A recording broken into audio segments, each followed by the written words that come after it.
What is going on, guys? Welcome back to another beta tutorial of free code abstraction Redux, and in this one we're going to be learning how to use a switch statement to handle multiple actions. So you can tell the Redux store how to handle multiple action types.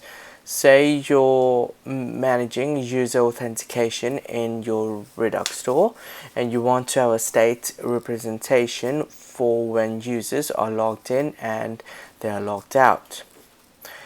You represent it with a single state object with a property authenticated. Alright, you can also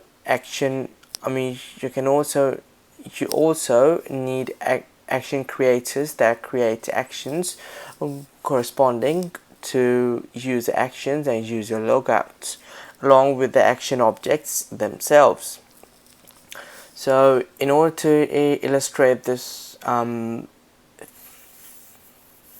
theory, we're going to be doing a hands-on workshop on how to use switch statements. So in this one, it says that the code editor has a store action and action creators set up for you, which is over here. So this is our store, and these are our action creators, and this is our reducer, and that's our state. Okay, so it says fill in the reducer function to handle multiple authentication actions. Use a JavaScript switch statement in the reducer to respond to different action events. This is a standard pattern in Redux. In writing Redux reducers, the switch statement should switch over action type and return the appropriate authentication state.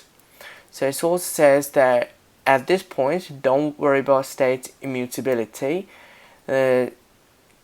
since it's small and simple. In this example, for each action you can return a new object, for example authentication true.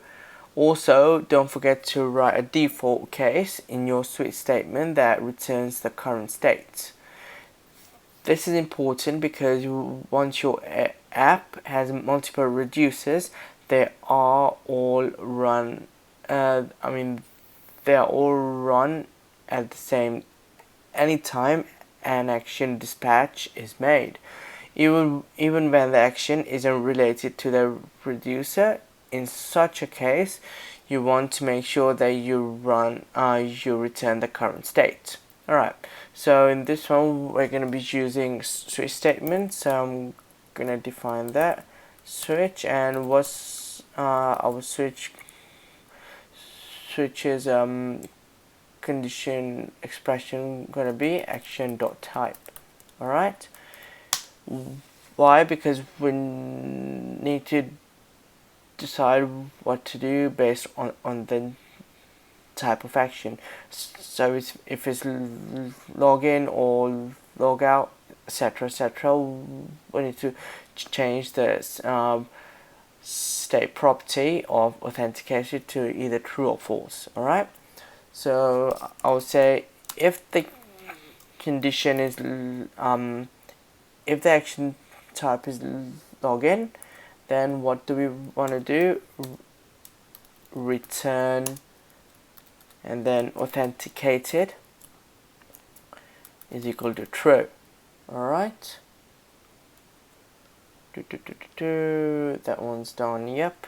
And then however, if it's log out,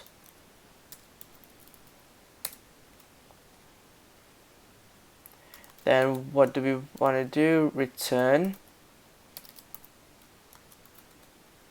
authenticated is equal to false. Alright, and it also says that we need a default case as well, so I'll just write the default case here. Say default, so if it's default, it will always return the default state, which is authentication is false. Alright, default state, perfect. Alright, this should do it. Let's have a look if we pass the test. Oops, it says unexpected token on line 37. We didn't do anything on line 37. Let me just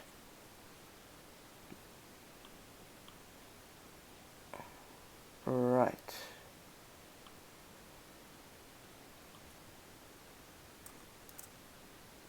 Guessing we need to change another one. No. It says type logout over here.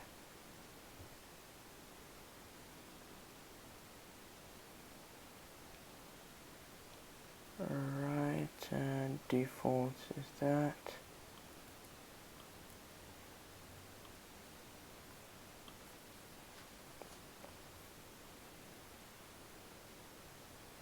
Alright, this one goes there. Oh, I think I forgot to insert another curly bracket here. Yep, that should do it. Alright, let's run the test again, and yes, here we go. Alright guys, this is it for this tutorial. I really hope you understand how to use a switch statement to handle multiple actions in Redux.